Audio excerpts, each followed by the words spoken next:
자, 오늘 7번째 시간 이제 도시개발 사업 이야기 하고요. 도시개발 사업을 응용을 해서 소액 투자 이야기도 한번 해보도록 하겠습니다. 제가 강의를 하면서 소액 투자를 한 번도 강조한 적이 없고 오히려 그 소액을 좋아하지 마라 이 이야기를 더 많이 했어요, 그죠? 예. 그죠? 그리고 기본적으로 토지 투자는 돈이 많이 듭니까? 예. 소액으로 하면 안 됩니까? 되지, 왜 안 돼? 근데 공부의 방향이 소액에 가 있으면 안 된다고요. 예. 땅값 올라가는 원리에 맞춰서 하고 그러다가 거기에 걸치는 소액을 한다 뭐 그렇게 봐야지. 예. 소액을 앞단에 두면 자꾸 엄한데 가게 됩니다. 그래서 저는 소액이 뭐랄까 앞에 내세울 만한 소액 투자 사례가 있는데도 그거를 뭐 유튜브나 이런 데서 잘 이야기를 잘 안 하는 편이었거든요. 상가 듣고 오신 분들도 아시겠지만 상가 무피 투자 상가 하는 이야기도 있었잖아요. 그것도 수업 맨 마지막에 했어요, 그죠? 그저 앞단에 그거 왜냐면 그 어쩌다 하나 나오는 건데 그 맨날 있는 것처럼 이야기하면 안 되기 때문에 그래서 뒤로 뺐다. 도시개발 사업하고 이제 뭐 그 도시개발 사업 옆 주변 끝까지 한번 이야기 슬슬 해보도록 하겠습니다.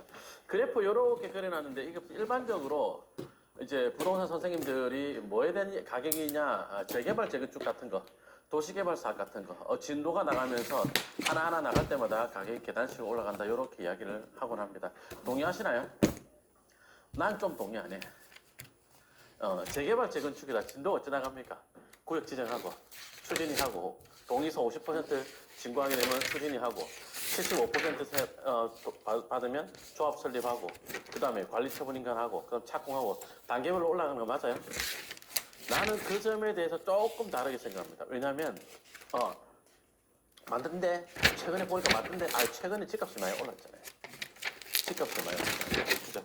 자, 재개발 재건축은 어떤 식으로 가격이 결정됩니까? A씨의 집과 땅이 있는데, 요게 예를 들어서 해봅시다. 예를 들어서 감정평가가 보니까 이런 말 안 할게요. 좀 어려우니까. 그죠? 감평가가 한 3억이라고 해보겠습니다. 그럼 3억짜리가 가격평가 3억짜리인데, 그럼 요거 시장 가격은 얼마 하죠? 시장 가격은 얼마를 하느냐? 자, 시장 가격이 어떻게 만들어지냐면 이 사람의 여기 조합원 분양가가 있을 거 아니에요? 그죠? 뭐 33평짜리 조합원 분양가가 예를 들어서 6억이었다. 자, 근데 일반 분양은 더 비싸겠죠? 그죠? 일반 분양이 10억이었다. 그럼 요 차액이 생기죠? 이 차액이 얼마예요? 4억, 그죠? 그러면 요걸 차액을 이제 뭐 쉽게 말할 때 P라고 합니다. 요게 4억이 발생을 하네요. 맞나요? 간평이 3억이죠. 요거 두 개를 더해서 시장 가격은 얼마나 나온다? 7억. 7억. 그럼 이 7억이 언제 가야 7억이라는 뜻이에요? 관리처분이란 말 잘 모르겠으면 그냥 착공 전 이렇게 합시다. 그래서 모든 사람들이 부동산을 출자를 한 거 다 확정 짓고 어떤 부동산으로 가져갈 거면 얼마를 더 낼 거면 다 확정됐을 때 그때 금액이 7억이란 말이에요. 그러면 자 재개발 재건축이 진도가 나가면서 따라 계단 올라가서 여기 끝에 가서 계단이 왜 이래 이거? 아이고. 자 그래서 계단식으로 올라서 착공 때 가서 7억 간다고요? 아닐걸. 거의 지정대를 갈걸. 맞나요? 예. 쌤, 근데 내가 알고 있기로 재개발구역 단계 지날 때마다 가격 오르던데요. 그거는요, 지금까지 새 아파트 계속 올랐죠. 일반 분양가가 자꾸 오르는 거야. 일반 분양가가 자꾸 오르니까 이 갭이, 4억 갭이 더 커진 거나요? 맞나요? 예. 그러면서 가격이 올랐다. 나는 그렇게 봐요. 그러니까 제 경험치로 이야기하자면, 재개발, 재건축 언제 제일 많이 오릅니까? 시장 때 제일 많이 오릅니다. 확실히 그런 경향이 뚜렷해요. 제가 2005년부터 방배동 재개발 재건축 투자를 했었거든요. 그때 재개발 재건축 투자한 거 생각하면 웃기지도 않아요. 네. 그때 이제 어느 자칭 교수님이 강의를 어떤 식으로 하느냐.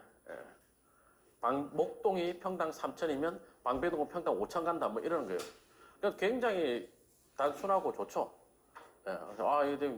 굉장히 명확하게 가르치는구나 그 생각했어요. 근데 너무 명확해도 너무 단순해도 뭐 좀 이상하잖아. 용도 지역에 대한 이야기도 없고 뭐 입지도 없고 그냥 막 그런 식이야. 그래서 약간 공부를 해 들어가면서 이 교수님 좀 이상하다 이 생각했는데 알고 보니까 사기꾼이 맞았어요. 지금도 활동합니다. 지금도 활동하는데 지 이름으로 등기 친 거 하나도 없고 하여튼 그래요. 지금 하여튼 이딴 얘기 했다. 죄송합니다. 그래서 재개발 재건축 확실히 지정대가 가파르게 오르는 경향이 있더란 말이에요. 자, 그럼 재개발 재건축하고요. 오늘 공부할 도시개발 사업은 어떤 차이가 있나 한번 해보겠습니다. 잠깐 이것도 한번 그림을 살게요. 재개발 재건축과 그다음에 도시개발 사업 어떤 게 있느냐? 자, 여기가 어느 도시의 시가지라 하겠습니다. 요 시가지가 있다. 그럼 요 안에의 어느 썩은 동네를 재개발한다. 요게 재개발 재건축이잖아요. 맞나요? 예. 그런데 어떤 도시에 여기가 시가지가 있다. 근데 이 동네가 자꾸 시가지가 엄청 커져요. 인구가 자꾸 늘어나. 그러면 그 옆에 허벌판 있죠. 요게 도시개발 사업이에요. 이해되시나요? 예.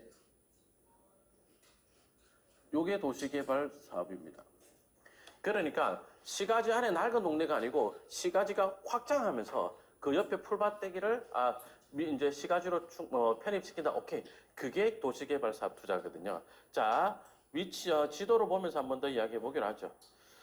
경기도 광명시다. 광명 집값 비싸요, 안 비싸요? 경기도급에서. 비싸죠? 그러니까 집값 비싼 그런 동네를 가봤더니 여기가 광명 구름산 도시개발구역 돼 있네요. 스카이뷰로 내려봤더니 허벌판이죠. 맞나요? 한번 다시 볼까요? 요 앞에까지 시가지가 들어서 있죠. 맞죠? 요 밑에도 시가지가 있죠. 요 끼어가지고 허벌판 있죠. 끼어 있는 허벌판인데 여기 와가지고 여기서 이제 신도시 만드는 거 그게 도시개발 사업입니까? 예, 그렇습니다. 자, 그러면 재개발 재건축은 어디냐? 여러분들 재개발 재건축이 그 용어가 친숙합니까? 도시개발 사업이 친숙합니까? 재개발 재건축이 훨씬 더 친숙하죠, 그죠? 자, 그럼 재개발 재건축 동네는 어디냐? 요런 데 보니까 여기가 광명 6구역인가 5구인가 4구인가 거기거든요. 요렇게 쌀아파트 들어왔네요. 예. 근데 여기 원래 요런 동네였거든. 원래 이런 동네였거든요. 자, 집에 공부 안 한 남편이나 와이프 설득시켜가지고 여보 우리 집에 여윳돈 갖고 요 하나 사놓자. 이 아파트 받을 수 있을 것 같다. 하나 사놓자 할 때. 자, 1번 재개발 재건축 지역, 2번 도시개발 사업 지역. 자, 어느 쪽이 그나마 설득하기 편할 것 같아요? 여름 뭐가 있죠. 그죠? 미쳤어! 이럴 거 아니야, 이거. 네가 농사 지을 거야! 뭐 이럴 거 아니야, 이거. 그런 느낌 들죠? 자, 다시 한번 중요한 이야기. 그러면 여러분들이 사업 시행자 관점에서 봐봐요. 어디가 사업하기 편해요? 도시개발 사업 뭐 내보낼 것도 없고 뭐 풀만 베면 되겠네. 맞나요? 여는 내보낼 것도 많고 부실 것도 많죠. 맞나요? 예. 그렇죠. 그래서 사업하기는 도시개발 사업지가 더 좋죠. 근데 봐봐요. 여기 사고 싶어요? 안 사고 싶죠. 재개발에 비하면 정말 안 사고 싶게 생겼죠. 맞나요? 예. 근데 사업하기 더 좋겠네요. 예. 그 다음에 반대파가 어느 쪽에 많겠어요? 재개발 재건축 상가 건물 갖고 있는 사람 반대 많이 한단 말이에요. 근데 여는 반대해요? 아유, 여 농사 짓는 사람들. 예. 나 농사 계속 지을래. 그런 사람들 어딨어요. 예. 그죠? 그래서 도시개발 사업은 좀 비교를 하면 약간 이런 특징이 있습니다. 그래서 도시개발 사업지가 도시개발 사업을 모를 때는 이 땅을 여기 아파트 단지가 된다고 이거 왜 사지? 약간 이런 느낌이 확 올라와요. 자, 그래서 요 뒤에 요거부터 하고 앞에 그림 할게요.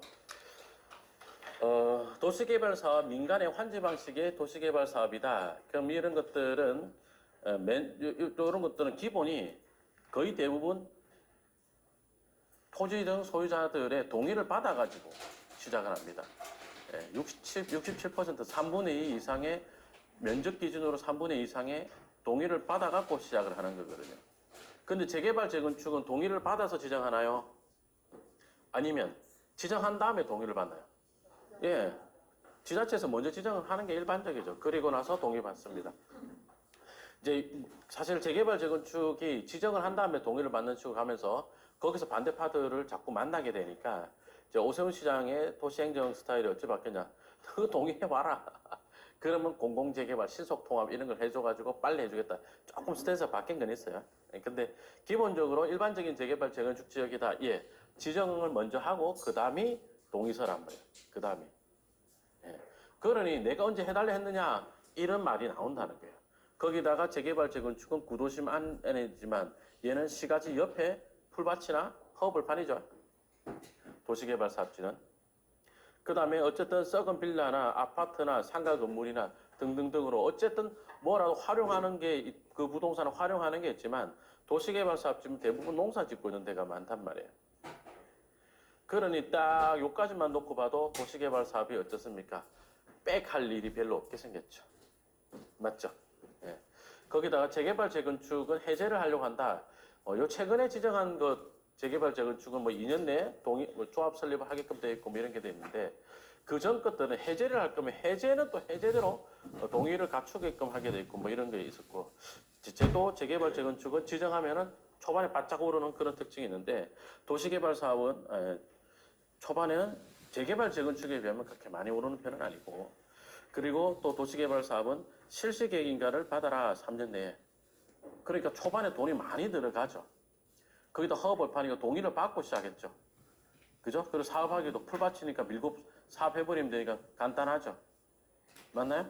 예, 이래서 요런 특징이 있는 게 도시개발 사업이 빽할 일이 별로 없어요. 해보면. 재개발, 재건축보다 확실히 속도가 빠를까요? 대체로 빨라요. 대체로 빨라요. 자, 그래 놓고 나서 요 동네 한번 보겠습니다. 어느 유튜버의 김포 농지 투자 타이밍이라는 영상을 좀 보도록 하겠습니다.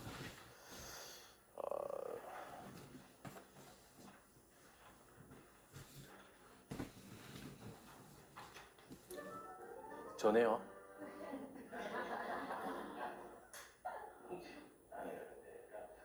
제가 뭐라고 했느냐? 김포 미래도시 한강 시내폴리스 개발 건물살 토지 보상 실시 2019년 9월 16일자 뉴스고 그 앞에 뉴스를 읽으면 6월달이죠. 6월달에 한강 시내폴리스 새 사업자의 IBK 협성건설 컨소시엄으로 선정되었습니다라고 했죠.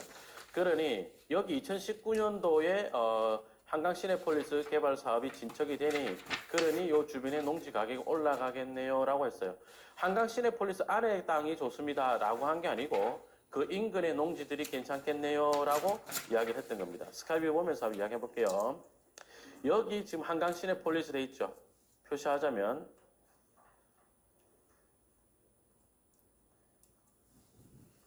여기입니다. 자, 여러분이 지자체장이다라고 해봅시다. 2008년도부터 한강 시내폴리스 개발 사업을 추진했는데 잘 안 되고 있었거든요. 그런데 여기 한 거 이것도 안 되고 있는데 다른 데들 추가로 우리 도시개발 사업 할게요라고 제안 들어온다. 여러분 김포시장이 해봐라 라고 할래요? 앞에 거도 못 하고 좀 하지 마 이럴래요. 하지 마 이러겠죠. 그죠? 그래서 이 지역의 농지 가격이 언젠가는 개발할 건데 이거 뭐 이거 우리 어릴 때 배우던 친구라 하자면 이거 김포 평야잖아요. 그죠? 근데 집값이 비싼데 지금 쌀은 남아 도는데 맞잖아요. 그러니까 이게 평야로 같이 갈 거냐, 개발할 거냐. 그래서 그 오락가락하는 동네인데 2008년도에 지정을 하고 진도 안 나가는 한강 시내폴리스가 했으니 그런 그 뒤로 다른데 도시개발 사업도 진척해 나갈 거다. 그러면 도시개발 구역에 들어가는 농지는 들어가기 때문에 오를 거고 들어가지 않은 농지들은 다음 내 차례내 하고 올라갈 거란 말이에요. 잘 모르겠으면 한 번 더 해봐요.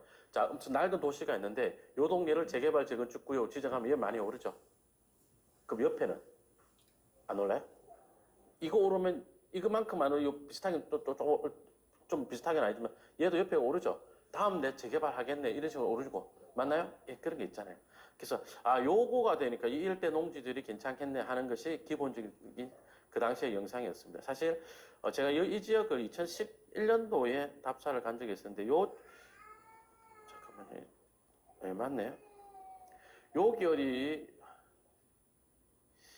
요쪽에 어디 경매 물건 하나 있었거든요. 그때 제가 그게 왜 답사를 갔느냐. 2011년도면 주택 경기 별로 좋지 않았죠. 그죠? 김포는 집값이 그리 비싼 지역도 아니었잖아요. 근데 여기에 도시개발 사업이 될 건가? 그 경매 물건이 유찰이 많이 됐었거든요. 그래서 이거 사면은 도시개발 사업만 진행이 된다면 굉장히 좋은 물건인데, 그때로서는 이제 집값이 너무 아리까리할 때라 이거. 예, 그죠? 그래서 집값이 아리까리할 때는 뭐랄까 도시개발 사업 잘 진척이 잘 될까 모르겠는데요 했다고. 근데 2019년도에 들어서서는 여기가 진척이 되니 그 다음에 요런 데도 진척이 되고 막 이런 거예요. 그래서 김포시에 이제 홈페이지 다운받은 건데 우와 한강 시내폴리스 이후에 도시개발구역 지정이 엄청 많이 된 거예요. 그 땅값이 그때 타이밍에서 한번 한 레벨 올랐어요. 2024년인 지금 2023년부터 봅시다. 작년부터 올해까지 이제 김포 집값 올랐어요? 별로 안 올랐어요? 별로 안 올랐죠. 그러면 그 이 주변의 농지도 별로 안 올랐을까요? 예. 2019년에 그때는 올랐어요. 예. 예. 그러니까 토지는 기본적으로 어떠한 부동산을 만들어내는 어떤 건축물을 만들어내는 재료잖아요. 재료. 맞죠? 그러니까 김종률이 여기 땅 유망하다 했다. 아니요. 그건 2019년도에는 추가로 도시개발 서비스를 도시개발에 대한 수요가 많아질 거니까 그 도시개발 사업에 대한 재료가 되는 농지들, 생산 녹지나 이런 가격대가 올라갈 요인이 보인다고 2023년, 24년 시점에서 볼 때는 뭐예요? 여긴 도시개발 사업에 이제 상당 기간 정체가 오겠네. 이해. 그러면 수요가 많지 않겠네. 이해. 그럼 지금은 요런 데 농지 투자해놓으면 좀 한 박자 더 길게 가야 되겠네. 이해. 이런 거죠. 이해되세요? 예. 그렇습니다.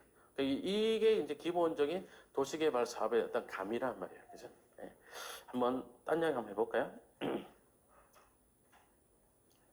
경기도 수원으로 한번 이야기해 보겠습니다. 수원과 광명과 평택을 비교하면서 이야기해 볼게요. 평택이 뭐의 약자입니까? 평평한, 택지, 그 뭐예요? 늙고 빠지게 농지란 말이네. 개발 가능지란 말이네. 맞나요? 평택 인구가 얼마예요? 한 10년 전으로 얘기합시다. 평택 인구가 얼마예요? 10년 전. 50만 정도 50만 채 안 됐어요. 지금 인구가 얼마쯤 되죠? 모르겠네. 지금 한 8, 90만 될걸요? 죄송합니다. 60만밖에 안 되나? 예, 2010년도에 40몇만 한 게 맞거든요. 60만밖에 안 돼요? 화성시가 100만 원 가까이인데. 예? 아니요, 미군은 미군이고 하여튼. 자, 엮기를 세지 말고. 자, 평택이 인구 40만에서 지금 한 59만까지 왔습니다. 증가율로 치면 굉장히 많이 증가했습니다. 맞나요? 자, 그러면 여러분이 평택 시장이다. 인구가 이렇게 많이 45만에서 59만이면 퍼센트로 치면 엄청 많이 늘었잖아요. 그죠? 한 30%가 넘게 늘었거든. 자, 그 정도의 늘은 인구를 1번 허업을 판 농지에다가 추가로 시가지를 만든다. 2번 그 썩은 시가지를 재개발한다. 어느 쪽으로 하겠어요? 허업을 판을 갈아엎는 게 편하겠죠? 맞나요? 예, 맞습니다. 그래서 평택 같은 도시는 전형적으로 도시개발 사업에 투자를 해야 되는 곳입니다. 그래서 보면 여기 송탄에 신장 뉴타운 해놨잖아요. 여기 옛날에. 여기 좀 썩었거든요. 여기를 썩은 농리를 이제 전체를 다 갈아엎어가지고 신도시를 만들겠다라고 했어요. 그래서 택도 소리죠. 왜요? 스카이뷰를 옛날 걸 보겠습니다. 아니 넘쳐나는 게 농지인데 여기 뭐 하려고 이거 부셔가면서 새로 지어요. 맞나요? 예, 맞죠. 그래서 약간 이런 그림이 그려져야지 여러분 투자가 편하죠. 그래서 평택은 2006년도에 신장 뉴타운 만들겠습니다라고 했는데 신장 뉴타운을 살 게 아니고 요런 데를 샀었어야죠. 요런 데가 뭔데요? 고덕신대수네요. 요런 데를 샀었어야죠. 맞죠? 여기가 지제역이거든요. 요런 데를 샀었어요. 요런 데가 지금 뭔데요? 신도시네요. 맞나요? 예. 그 요런 데는 뭔데요? 썩은 동네 지금 뭐예요? 더 썩었네요. 예. 수원으로 올라가 보겠습니다. 수원은 인구가 얼마쯤 되나요? 100만, 120만, 119만 돼 있네요. 119만이면 거의 많다 그죠? 요가 수원이거든. 여기가 수원인데 거의 꽉 찼죠? 맞나요? 그럼 이런 동네는 요런 동네가 낡았다. 재개발 재건축 하나요? 하고 있네요. 맞죠? 한 번 더. 자, 이 동네는 요 허벌판 농지들이 있단 말이에요. 농지가 있는데 망포역이 여기 들어온대요. 여기 들어온대요. 그러면 자, 도시개발 사업, 가로 열고 닫고 미니 신도시 개발 사업 이렇게 보셔도 된단 말이에요. 그러면 미니 신도시 개발 사업을 한다면 어디부터 하겠어요? 여기 역 들어온대요. 요부터 하겠네, 맞나요? 요쪽부터 하겠네, 맞나요? 예, 보니까 요부터 하네, 맞죠? 그럼 여러분이 여기 역 들어온대요. 그걸 맞춰 여기 땅 사고 있다가 여기 도시개발 사업자한테 땅을 팔았어요. 그 돈 판 돈과 또 뭐 할래요? 여기 살래요? 여기 산다고? 오, 이거 하고 있네. 이거 하고 있네. 이거 하고 있네. 이 판도가 또 뭐예요? 또 그 옆에 살까요? 아, 맞아요. 도시개발사업 이렇게 진척이 됐죠. 예. 이렇게 진행되어 왔습니다.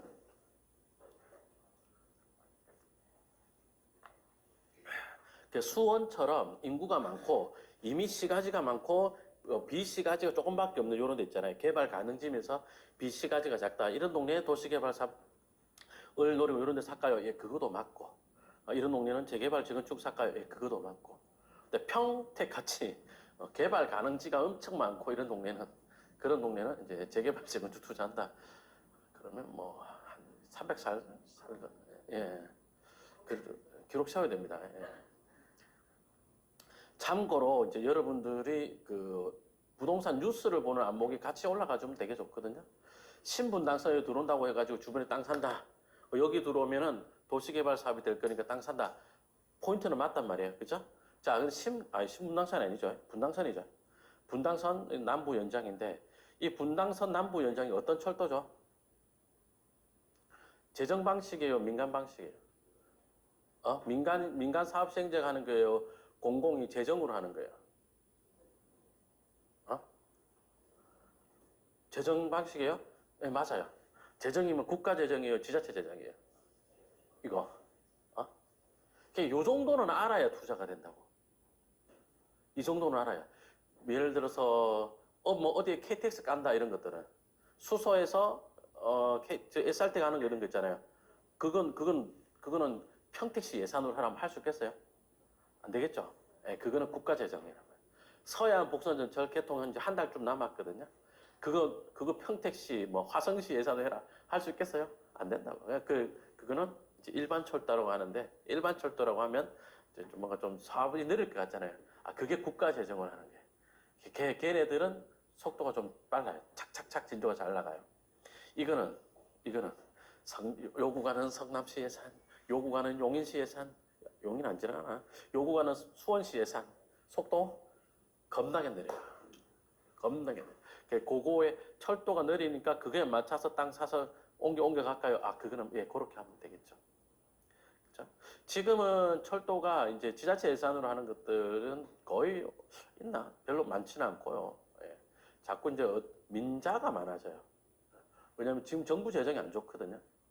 저는 개인적으로 윤석열 대통령을 안 좋아하죠. 이재명 그 민주당 후보도 이번에 뭐 선고된다 하더라고요.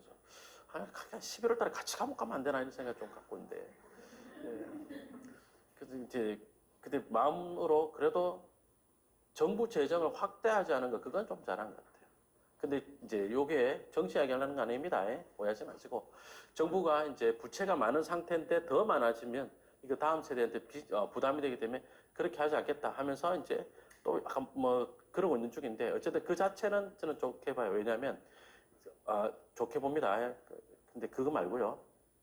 그러면 지하철 같은 것들을 정부 재정으로 한다 어렵겠죠.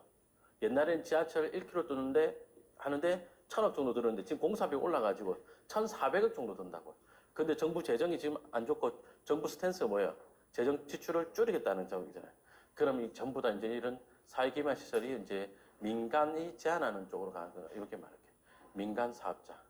그런 철도는 특징이 어떠냐? 착공까지가 오래 걸려요. 민자적격성 검토를 하고 그 다음에 민자적경서, 민투심, 이 민간투자심의 이런 것들이 한 단계씩 더 있단 말이에요. 예. 그래서 되게 오래 걸려요. 대신에 착공하면 민간은 그때부터는 속도가 뭐랄까 잘 빠르다기보다는 좀 멈춤은 별로 없죠. 근데 지자체 재정을 하는 것들은 사업 안 하고 있으면 밀어 넣는단 말이에요. 그래서 공사하고 있습니다. 이렇게 가보면 인부 두세 명 출근하고 이런 것도 엄청 많아요. 그래서 제가 대학을 수원에서 나왔지 않습니까? 그래서 구사학번 선배 형님이 이제 졸업을 하고 여기 아파트를 샀어요. 20평대 아파트를 사가지고 그 말로 샀어요. 이렇게 물어보니까 이제 구사학번이니까 2001년도 졸업했을 것 같거든요. 그 아파트 말라 삽니까 형님이라니까 야 종준아 여기가 분당선 온다는 데잖아 이랬어요. 분당선 오나 이제 막 그러고 있었죠. 그러다가 결국 이제 아파트 이 개통을 2011년도인가 했어요. 2001년도 사는데 10년 버티다가 10년 채 못 버티고 중간에 팔았죠. 그 내가 그 형님 그 대학 다닐 때도 주식 투자를 참 못했던 형이거든요.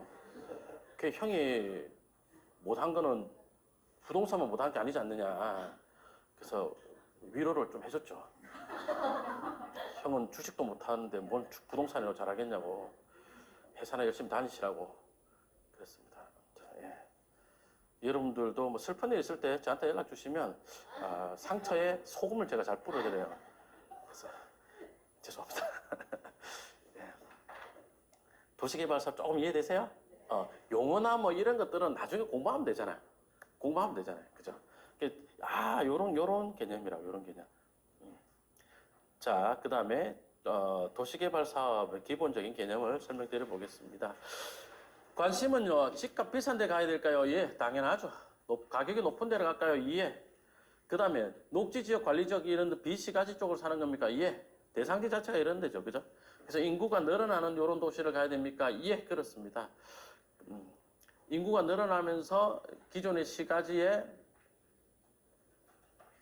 붙은 요런 동네가 이제 주 대상이 되겠네요. 예, 그렇습니다. 자, 도시개발 사업지요. 예, 절차를 이렇게 말아갑시다. 지정 단계, 실시계획 단계, 그 다음에 수용 방식 말고 환지 단계, 이렇게만 알아가기로 하죠. 절차를 제가 또 중간에 더 넣어서 설명드릴 겁니다. 환지가 뭐겠어요? 환전이 뭐예요? 돈 바꿔주는 게 환전이잖아요. 환지는 땅 바꿔주는 게 환지입니까? 예, 그렇습니다. 그러면 동전 같은 땅 주고 지폐 같은 땅 받는 거예요. 개수가 줄겠어요? 늘겠어요? 동전 10개 주고 지폐로 바꾼다. 지폐 한 장 받겠죠. 100원짜리면. 맞나요? 예. 개수가 10분의 1로 줄었죠. 맞아요. 그래서 보통 평당가가 한 10배 가까이는 오릅니다. 평당가가 10배 가까이 오르고 면적은요, 한 30%에서 40% 정도 줄어요. 선생님, 뭐 말이 그렇게 이렇게 명확하지 않아요. 아니, 주는 동전이 어떤 거에 따라서 500원짜리 동전일 수도 있고 50원짜리 동전일 수도 있죠. 맞나요? 예, 그렇기 때문에 제가 딱 잘라 얼마다라고 말하기 조금 어렵습니다. 또 지역마다 차이가 나는 거고. 그래서 면적은 크게 주는데 어쨌든 평당가는 한 10배 가까이 지정대에 비하면 한 10배 가까이 오른 그러니까 대부분 보면 이제 자연녹지나 계획관리나 생산관리 땅을 주고 이종일반 주거지를 받는다. 대부분 이렇게 생각하면 됩니다. 근데 요 앞에 이제 잠깐만요. 수용 방식 위에 있는데 수용 방식은 뭐냐면 우리 5번째 시간에 했던 겁니다. 용인 플랫폼시티 보상받고 끝났죠? 맞나요? 예, 거기다가 부천 종합운동장 기억나시나요? 역세권 개발 사업 있었죠. 인덕원 역세권 개발 사업 등등등. 요런 데들이 수용받고 끝나는 데였고, 환지 방식 도시개발 사업 하는 데는 이제 땅 주인들이 우리끼리 으쌰으쌰해서 하자.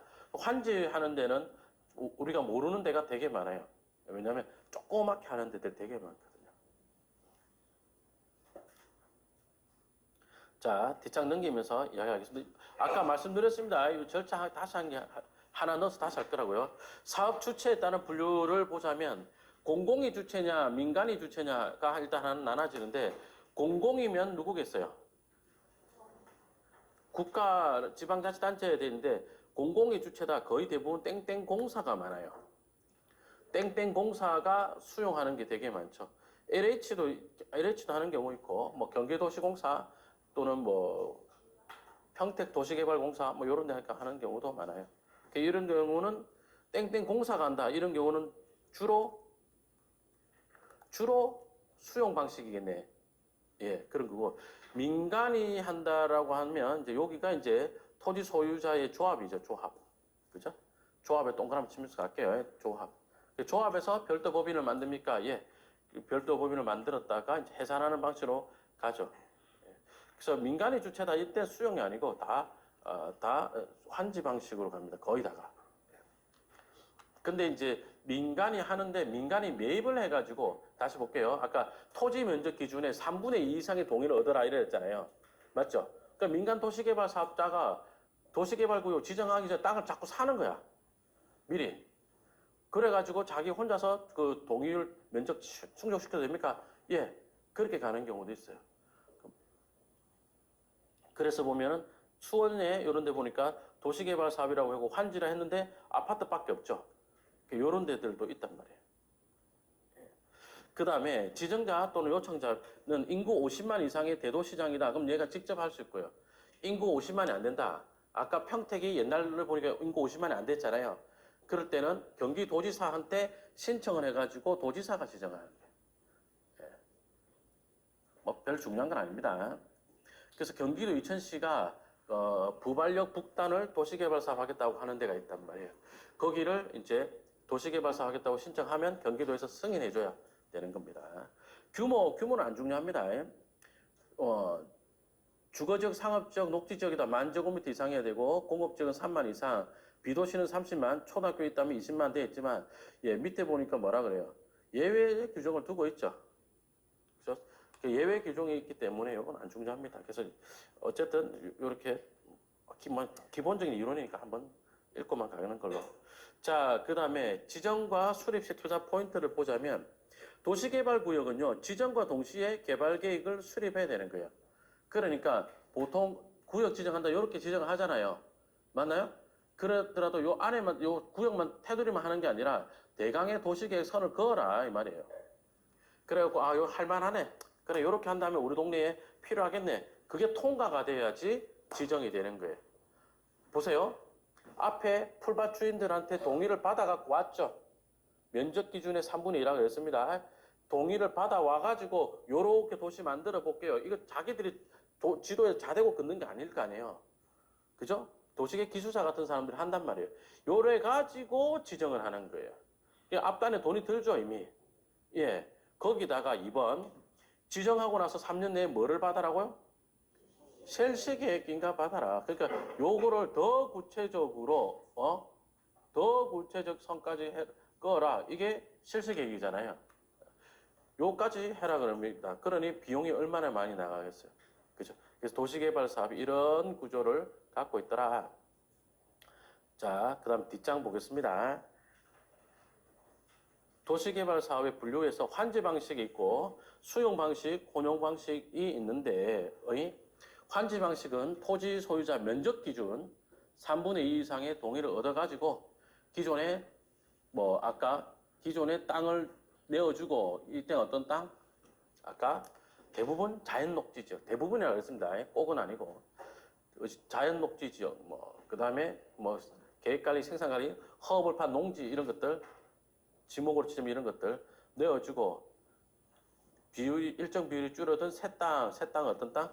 대부분 이종 일반 주거지역 이런 거, 점포주택 이종 일반 주거지역 가로를 닫고 점포주택지로 돌려받는단 말이에요. 이렇게 메모한 거 할까요? 평당 100짜리 땅 1000평을 내어주고 평당 1000만 원 하는 땅 1000만 원짜리 땅 한 3,400평 받는다. 이렇게 살면서 한 400평 받는다. 오케이. 이렇게 생각하면 되겠네. 선생님 3,400평이 땅이 뭡니까? 상가주택 짓기 좋은 땅 이런 거 있죠. 이런 거를 한 세 덩어리 받는다. 이런 거 대충 맞단 말이에요. 환지 계획의 주요 내용을 살펴봤더니 환지 설계, 그 다음에 필지별 환지 명세, 청산 대상 토지 명세, 청산 대상 토지는 이제 과소 토지도 있고요. 과소 토지도 있고, 그 다음에 환지 부지정 신청. 말이 어렵죠? 환지 신청하지 않은 땅이라 할게요. 환지 신청해라는데, 아, 나 환지 안 할 거야. 이런 사람들 있어요. 그러면 채비지 매각하고 나서, 그러니까 나중에 보상금을 바로 주는 게 아니고, 시간 지나가지고 사업 중간쯤에, 예, 그때, 야, 이제 조합이 돈이 있어 줍니다. 예, 청산금을 사업할 때 주면 전부 다 이걸 하기 때문에 안 돼요. 쉽게 말하면. 자, 근데 여기 청산 대상 토지에 대해서 과소 토지라고 써놨잖아요. 요거 설명 좀 드릴게요. 중요합니다. 자, 질문 한번 드려볼게요.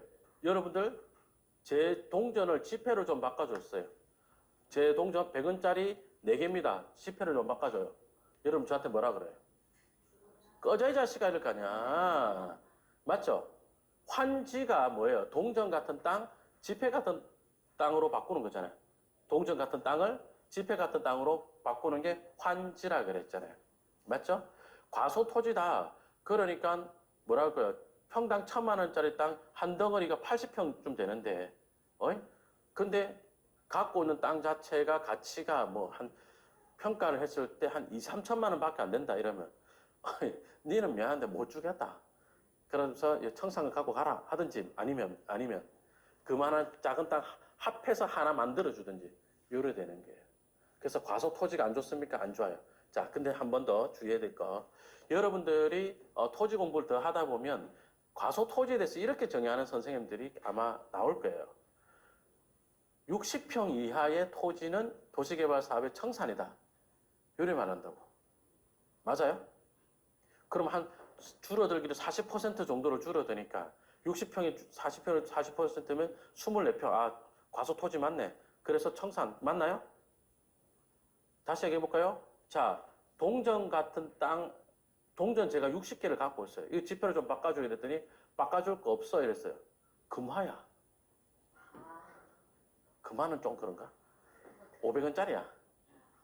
바꿔줄만 하죠? 맞나요? 평당 얼마짜리가 있단 말이에요. 도시개발사업지도요. 도시개발사업지도 웃긴 게 비싼 땅들은 대로변에 비싼 땅들 덜어 있어요. 아까 광명 구름산 짓고 있었잖아요. 대로변에 칠악 지고 있는 이런 땅들도 있단 말이에요. 그런 땅은 60평에다 환지해줘요. 아시겠죠? 그래서 과소 토지라는 것 자체, 과소의 정의를 면적이 작은 거 이렇게 국한시키면 안 되고 가치가 작은 거 이렇게 봐야 돼요. 자, 아까 그림 그렸던 거 다시 한번 보겠습니다. 화면 보겠습니다. 간평가 3억짜리가 왜 7억에 7억 가치가 있다라고 봐야 됩니까? 라고 했을 때 일반 분양과 조합원 분양 갭이 4억이었고 니 거 간평 금액이 3억이었고 이 두 개를 합해서 7억이 맞단 말이에요. 맞나요? 이해. 자, 그러면 한 번 더 극단적으로 이번에는 간평이 3천이면 어쩔래요? 그러면 시장 가격은 얼마쯤 할까요? 어? 어? 아니, 일반 분양으로 아파트를 받으면 10억을 줘야 되거든요. 근데 3천만 원짜리 집 요것만 갖고 있다 하더라도 조합원이기 때문에 일반 분양보다 4억을 싸게 살 수 있어요. 이해되세요? 그럼 이건 시장 가격 얼마예요? 맞아요? 4억 3천에 맞죠? 이해되세요? 네. 일반 분양이 10억이니까 근데 난 3천만 원짜리 부동산을 갖고 있어도 조합원이니까 4억 싸게 줄게 이거죠. 이 프리미엄은 들어와야 되죠. 맞나요? 그래서 요 프리미엄하고 간평했더니 3천이네 4억 3천이 맞단 말이에요. 맞나요? 요게 맞죠. 그래서 재개발 재건축 지역은 투자를 할 때 조합원이면 되지만 물건이 작은 거가 좋다라는 게 일반적인 이야기란 말이에요. 맞나요? 예. 그런데 환지 방식의 도시개발 사업지는 뭐예요? 환지 방식의 도시개발 사업지는 네가 출자하는 걸 보고 이거에 맞는 좋은 땅으로 돌려주는 거잖아요. 맞나요? 크면 클수록 돌려받는 것도 더 가치 있는 걸 받습니까? 예, 너무 작으면 꺼져 자식아 이거예요. 그래서 그 재개발 재건축 투자하시던 분들이 도시개발 사업지로 온다. 가끔 이 실수를 해요.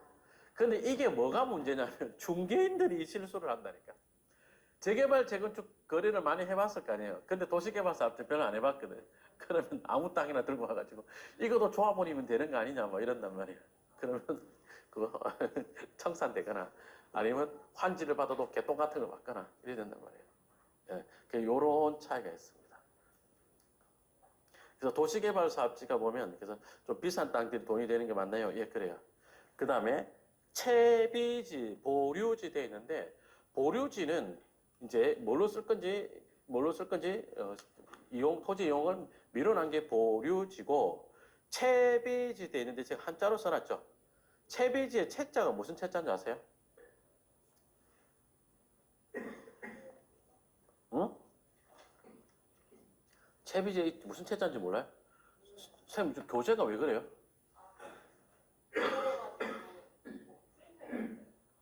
아, 무거워가지고 힘 좋아 보이는데 왜? 아, 죄송합니다. 그 학원에서 출력해드릴까? 그 너무 안 깨끗해 보이는데. 채비지의 채자가 바꿀 채자거든요. 그래서 채비지가 뭡니까? 비용으로 바꾸는 땅이라는 뜻이에요. 그 여러분들이 채비지에 대한 필기를 해놓으십시오. 그 채비지는 뭡니까? 라고 하면 대부분 아파트 용지로 조성하여 매각 후 사업비로 충당하는 땅입니다.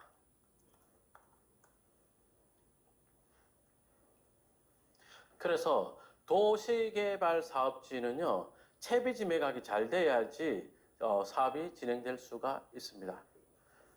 다시 한번 아까 재개발 재건축 지역은 어떻습니까? 일반 분양 10억, 조합 분양 6억 이래 됐잖아요. 그죠? 그러니까 도시개발 사업지는 재개발 재건축 사업지는 일반 분양 10억에 해서 한 채 팔아가지고 4억씩 남겨 먹죠. 맞나요? 이걸로 사업비를 쓰고 그래도 부족하니까 땅 주인들이 돈을 더 내는 거고 맞나요? 이런 구조를 갖고 있고요.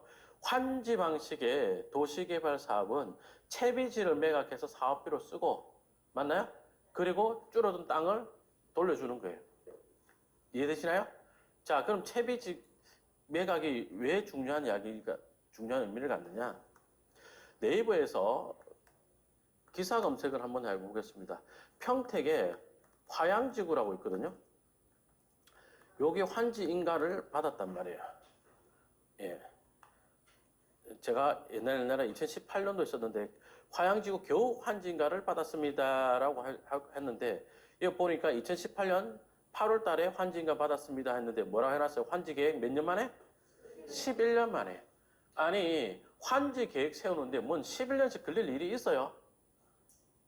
이게 왜 그러냐면 이제 이거 중요합니다. 아까 구역 도시개발구역 지정 실세계획 인가 맞나요? 그다음 환지를 했잖아요. 이 환지 인가를 받을 거면 이 앞단에 그 분담금 낼 게 되게 많단 말이에요. 개발 분담금 같은 것들. 그거를 마련할 돈이 없죠. 그러면 그 전에 뭐를 해야 됩니까? 채비지 매각을 해야 돼요. 이해되세요? 그래서 도시개발구역 절차에 있는 말이 아니라 하다 보면 대체로 이렇다는 거예요. 그래서 여러분들이 어느 동네에 도시개발 사업이 잘 될까 말까 아리까리 하잖아요. 그러면 조합에다가 채비지 매각은 어찌 진행되고 있습니까? 라는 것을 꼭 물어보셔야 돼요. 채비지 매각이 잘 되면 사업 잘 될까요? 엄청 잘 되죠. 그죠? 그래서 화양지구가 왜 11년이나 걸렸습니까? 채비지 매각이 안 돼서 그렇습니다. 아파트 용지 매각이 하나도 안 되니까 그러니까 분담금 낼 돈이 없는 거예요. 개발 분담금 낼 돈이. 그러니까 이제 그게 없으니까 이제 돈 못 하고 있다가 겨우 채비지 이제 매각 몇 개 해가지고 그래갖고 화양지구가 진도가 나가게 된 거예요. 그래서 오늘 수업은 구름산지구, 광명 구름산지구랑 평택 화양지구를 비교하면서 도시개발 사업 보고 땅 산다 어디 거 살 거냐, 언제 살 거냐 그런 이야기를 많이 할 거예요. 그 다음에 주의해야 될 것 중에 한 개가 환지가 기존의 토지를 수용이라 말죠 안 맞지 어쨌든 걷어가는 거죠. 그리고 나서 환지 설계 중에 경매 나온다. 이러면 은행이 건전한 설정할 데가 없는 경우가 있어요. 많지 않은데 인천에서 하는 이런 사례가 있었거든요. 그러니까 등기부가 있어야 은행이 건전한 설정을 할 거 아니에요.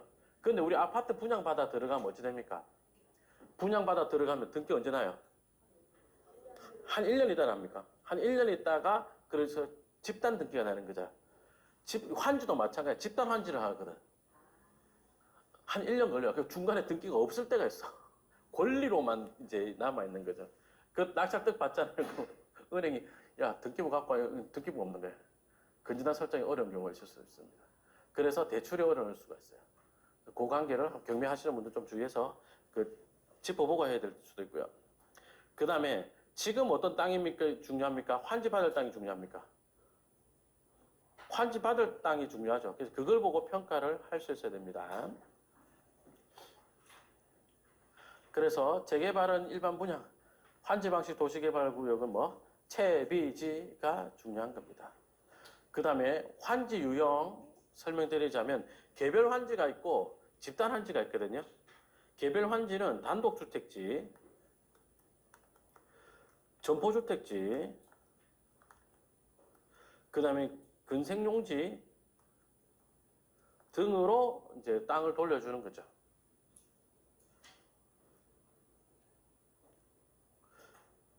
그러니까 이게 이제 단독주택이나 또는 점포주택이라 하더라도요, 위치마다 가격이 조금씩 다르겠지만 또 그 허용 용도가 좀 차이가 있거든요. 그래서 허용 용도가 많은 것들 더 비싸겠죠. 그런 차이가 있고, 집단한지는 거의 대부분 아파트 용지예요. 아파트 용지를, 쌤, 내 아파트 용지 가져가라면 어쩝니까? 아, 그거를 지분으로 가져가는 거죠. 그죠? 지분으로 환지 받아서 매각을 하거나 아니면 아파트 시행을 할 수도 있네요. 예, 그렇죠. 근데 시행을 하겠어요? 매각을 하겠어요? 거의 다 매각합니다. 예. 아파트 사업 시행해라 그러면 좀 마음이 안 맞아서 되겠어요. 그죠? 자, 여기가 아까 광명 구름산지구 도시개발 사업지인데요. 자, 여기 한번 봅시다. 자, 여기 광명 구름산 도시개발구역 지정돼 있고요. 스카이뷰로 내려봤더니 아직은 허허벌판 동네인데, 자, 질문.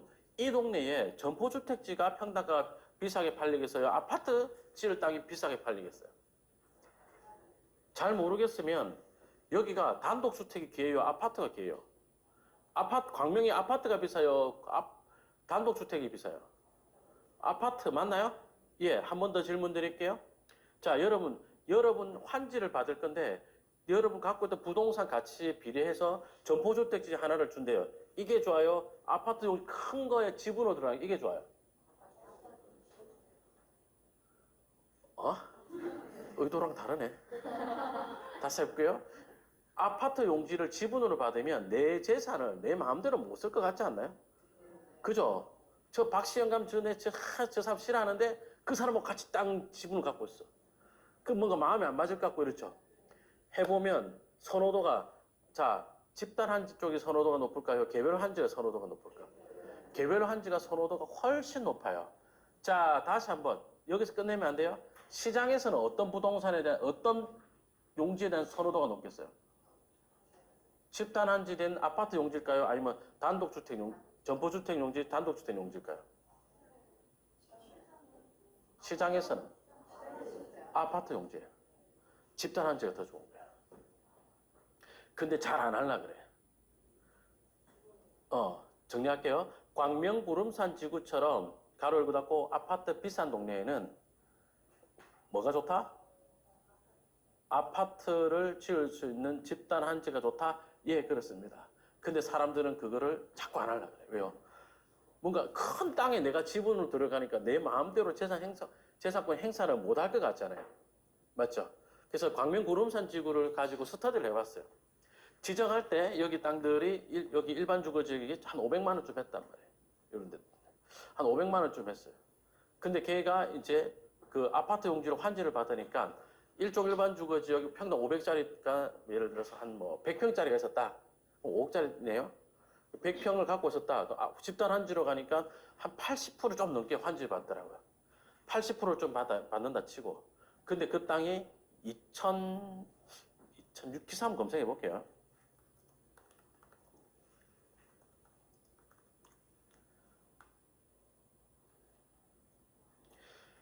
광명 구름산지구 채비지 A-6불로 요거 매각했습니다라고 되어 있고요. 시티글로벌이라는 사업 시행자가 2,001억 원에 입찰해서 최종 낙찰자가 되었다라고 하는데 면적이 7,340평이래요. 7,340평을 2,100억을 요거로 나누면 평당 조금 더 써서 계산하기 편하게 좀 해주지. 2,600쯤 되는 것 같거든요. 맞죠? 평당 2,600쯤에 낙찰 받은 것 같아요. 그럼 생각해봐요. 다시 한번. 아까 맨 처음에 어떻게? 일종 일반 주거지역이 얼마 했다고요? 지정 초반에 평당 500만 원짜리였고 요게 100평짜리였다. 근데 이게 집단 한지를 가니까 얼마로 가더라? 80평이 되더라. 맞나요? 근데 평당가가 얼마요? 2,600만 원쯤 됐죠. 맞나요? 그러면 가격이 얼마예요? 요 때는 5억이었고 요 때는 8, 26, 8, 6, 48 20억쯤 되네요. 요 정도 올랐네요. 예, 맞아요.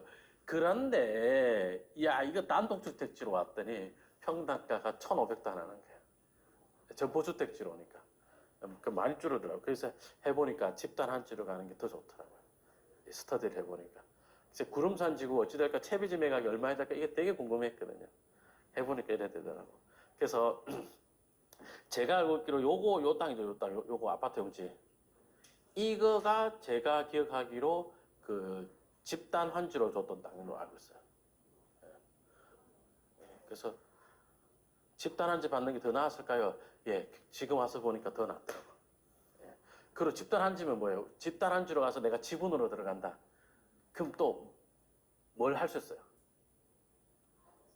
묻어갈 수 있잖아. 환지 집단 환지 받은 조합이 있을 거 아니에요? 이 사람들이 공정하게 매각을 한 절차를 거칠 거란 말이에요. 사업하는 게 없잖아요. 매각을 하니까. 매각 공고를 걸고 얼마 이상 입찰하시오라고 해놓고 사람 들어오면 그 금액 마음에 들면 매각하고 마음에 안 들면 유찰시켰다가 아파트 경기 좋을 때 다시 팔고 이럴 거 아니에요. 이해되시나요? 예. 그런 구조를 갖고 있습니다. 그래서 그 도시개발 사업지 가보면 집단 한지에 대한 거부감이 대단히 많거든요. 땅 갖고 있는 어른들이 자기 개인적으로 재산권 행사하고 싶어 하지 사람들하고 같이 섞여가는 걸 별로 안 좋아한단 말이에요. 이렇게 집단 한지를 엄청 싫어하는데 해보니까 좋더라니까요. 해보니까 집단 한지가 훨씬 돈이 되더라. 그 다음에 수용 사용 방식은 보상받고 끝 이랬잖아요. 이게 아까 용인 플랫폼 시티 뭐 이런 것들 있다라고 했었고 그 다음 밑에 혼용 방식 되어 있잖아요. 그러니까 요거는 이제 두 개 좀 섞여 있는 겁니다라고 이런 거죠. 자, 여기서 이제 중요한 포인트를 하나 잡고 가겠습니다. 그러면 여러분 사업 속도에 대해서 한번 고민해 봅시다. 자, 1번 공공이 하는 거랑 민간이 하는 거랑 어느 쪽이 더 사업 속도가 빠를까요? 민간이 빠르겠네요. 맞나요? 아파트 가격은 비싼 곳과 싼 곳 어느 쪽이 빠르겠어요? 아파트 가격 그 주변 아파트가 비싼 데가 잘 되겠네요. 서평택에 있는 화양지구 도시개발사업지가 빠르겠어요? 광명에 있는 구름산지구가 빠르겠어요? 그 어디가 아파트 더 비싸요? 광명. 그럼 광명이 저 빠르겠네. 맞나요? 예, 그렇단 말이에요. 그 다음에 규모가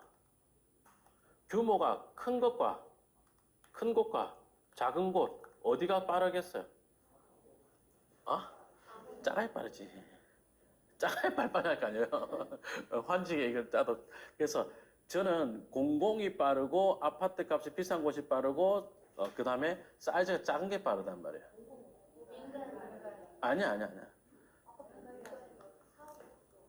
사업속도 빠른 거? 공공이 빨라요.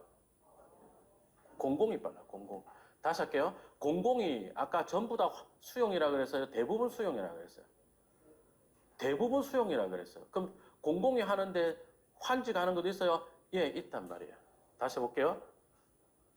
사업자의 이익, 개발 이익은 환지로 해야지 우리한테 오고 수용하면 공사 쪽으로 다 가겠죠. 이해되죠? 환지를 해야 시간이 오래 걸리지만 그 이익이 더 비싼 땅으로 돌려받아서 나한테 오는 거고 수용이면 땡땡 공사가 다 가져가 버린 거잖아요. 맞나요? 예. 그런데요, 근데 가끔 공공이 하면서 환지인 곳이 있다고요. 이런 데는 필연적으로 어떻다? 속도 빠름, 비대위 없음, 비대위가 없어요. 예. 그 속도 되게 빨라요. 이런 데들이. 그 요가 어딥니까? 라고 하면 여기가 구름산 지구가 여기에 해당됐고요. 구름산 지구가 여기 해당됐고, 그 다음에 경기도 부천으로 가면 부천 종합운동장역 위에 여기 종합운동장역 있죠? 여 위에 보면 여월동이라고 있어요. 여기가 성골지구거든요. 예. 딱 들어봐도 어떻습니까? 어? 뭔가 약간 골로 간 느낌 들지 않아요? 죄송합니다. 여기 사는 어른들한테, 여기 땅 갖고 있는 어른들한테 이 허업을 방이 뭐요? 아저씨들 도시개발 좀 하세요. 할 수 있어요? 못 한다고. 여기가 성골지구가 공공이면서 환지 방식의 도시개발 사업이었어요. 그 다음에 경기 광주역 있죠. 여기도 공공이고 그 다음에 환지 방식이었어요. 수용도 일부러 하면서 환지를 했습니다. 또 어디 있더라? 이런 것들이 속도가 되게 빠르고 약간 미니 신도시 만드는 개발 사업은 아니지만 또 구역 정리 사업 형식의 도시 개발 사업 한 데가 의정부 보면 정자말 뭐 이런 데들 딱 들어보면 이름이 뭐야? 촌스러워. 이런 데들이 뭐 요 정도만 하겠습니다. 이런 데들이 이제 공공이 하면서 환지를 하기 때문에 투자하기 좋은 데인가요? 예, 있습니다. 하나 더 있다. 하나 더 있다. 부천의 대장지구 위에 지도를 한번 보여드려 볼게요. 안지구라고 있거든요. 안지구. 여기 부천 대장지구 있죠? 요 위에 스카이 보면 여기 있어요. 여기가 칠학지구였던 일종일반 주거지역이거든요. 그죠? 레트로 좋아하시는 분들 이런 데 가봐요. 끝내줘요. 여기서 한번 살아봐. 이봐. 이런 놈. 이 동네 제일 좋은 건물 한번 찾아가 볼게요. 이 지역에. 요 집이 제일 좋아 보이네. 예. 여기 사는 분들의 70이면 거의 평균 연령 한참 못 미치는 나이일 거란 말이에요. 그죠? 이런 여기 사는 분들한테 도시개발 사업 해라고 뭐 하면 할 수 있겠어요? 이거 낡은 거 그대로 놔두면 그도 문제가 되죠. 요런 동네가 여기 아마 부천 안찌구인지 안찌구 맞을 거야. 동네 이름을 모르겠네.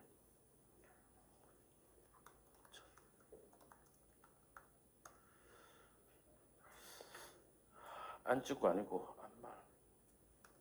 안말 아닌데 안동네 맞죠? 내가 아까 그랬잖아요. 동네 촌스러운 이름이라고 전부 다 안동네 지구입니다. 안동네 지구. 예. 안동네 도시개발사업 이런 동네들 이런 데들이 이제 속도가 빠르겠네요. 예, 투자하면 괜찮겠네요. 예, 그럴 것 같습니다. 예. 좀 웃긴 게 환지 방식의 도시개발사업, 민간의 환지 방식의 도시개발사업지들이 있잖아요. 어떤 웃긴 특징이 있냐면 사업성이 좋다. 속도 빠를까요? 느릴까요? 빠를 것 같죠? 비대위가 있어가지고 엄청 느린 경우가 많아요. 화면 볼게요. 평택 지제역입니다.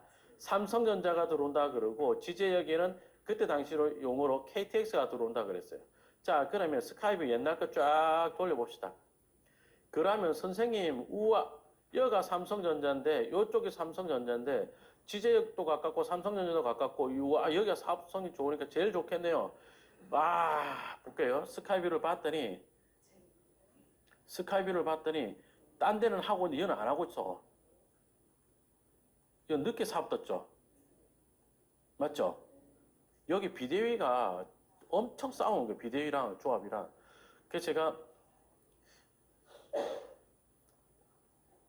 여기 경매 물고 나와가지고 간 적이 있었는데 여기 어디가 비대위고 어디가 조합이 사무실로 이랬어요. 요 라인, 요 라인에.